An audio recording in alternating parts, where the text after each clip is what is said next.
They could make the playoffs. You know how I would feel a lot better about them making the playoffs? If they go start beating bad teams, they start beating the bag out of the bad teams. When you beat the Saints and the Titans, then you could talk about playoffs in October. Then you're allowed to. You're allowed to do that. Yeah. I think what they're doing is they're starting to separate themselves from the dregs of the league. You want to be starting. You want to be starting, right? You got to put them together. Again, it's not after just beating Buffalo. You got to be able to beat, the Jets twice. You got to take care of Cleveland in a good way. Atlanta, you already did it to Carolina, so there's one. Start stacking these together. Saints are not viewed as a good football team, nor is Tennessee. You'll be favored heavily. They're not even favored heavily in this game, which is crazy. There's been some crazy spots in this league. We got 12, 14 points, 10 points. I think they're only favored like 3.5. So if the Patriots win the next two, their wins would have been against Miami, Carolina, New Orleans, Tennessee, and then Buffalo. Buffalo would be the only outlier. But that Buffalo win is the thing that you say, well, they're legit and they beat up on the bad teams. So that's that. You don't have to. You can count wins against bad teams when you've beaten a good team, a really good team. You can count them. Yeah, like the Under Armour experience with that Kevin Plank guy that I went to school with. He found Jerry Rice and he found I think it was Jonathan Vilma. Got him to wear the stretch fit and then Under Armour explodes. You need that one thing to get you going. Buffalo's the team to get you going here.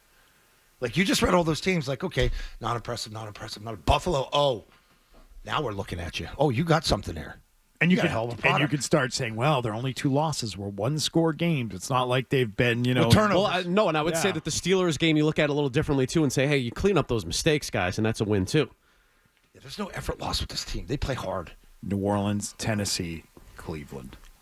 Don't go down there and lose like 2 quarters. Now you're in a dogfight, Like last week.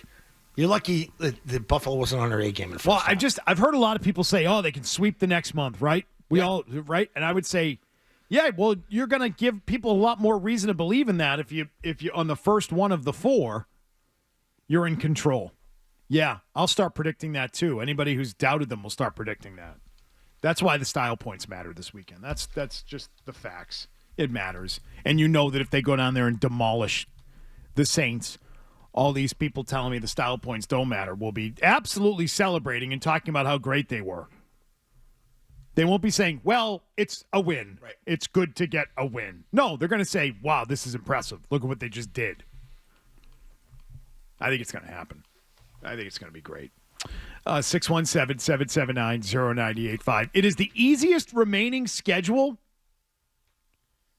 since 1978.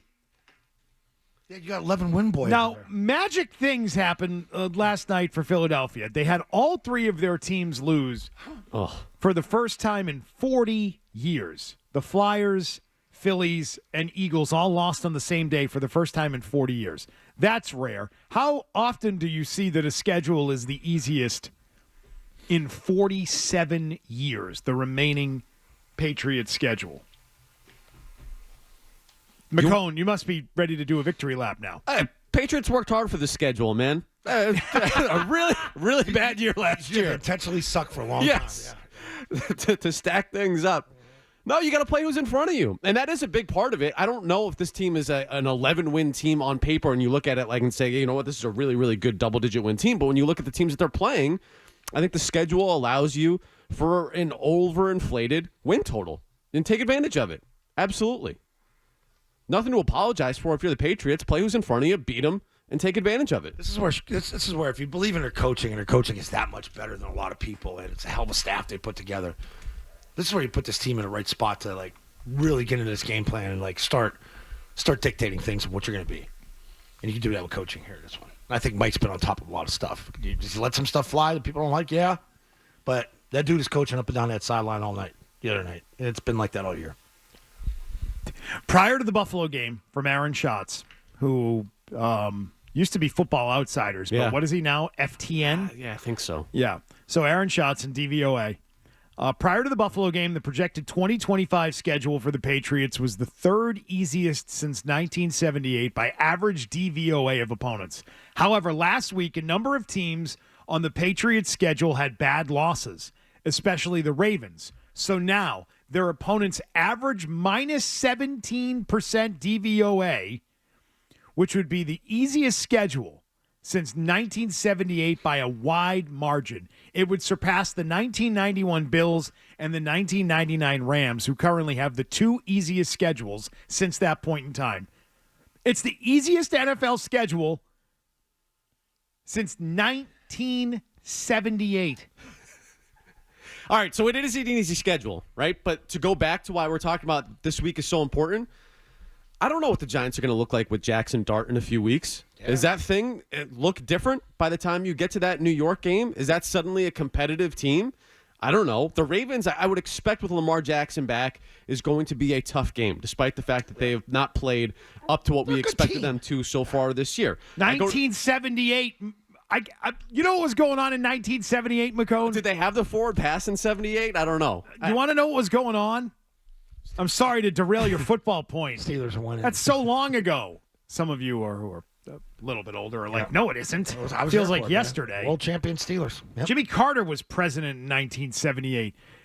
Let's see. A new house cost $62,000 on average in 78. A new car was $5,400.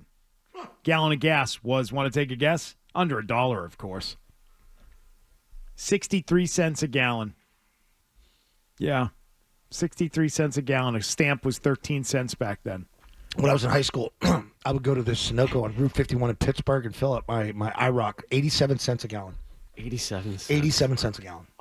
87 cents. $10 get you far. Laverne and Shirley was big in 1970. Hello, Laverne. Squeaky. That was a great show. Yeah. Wow. Anyway, sorry. 1978. Easiest schedule since 78. What's the number one song that year, T-Bone?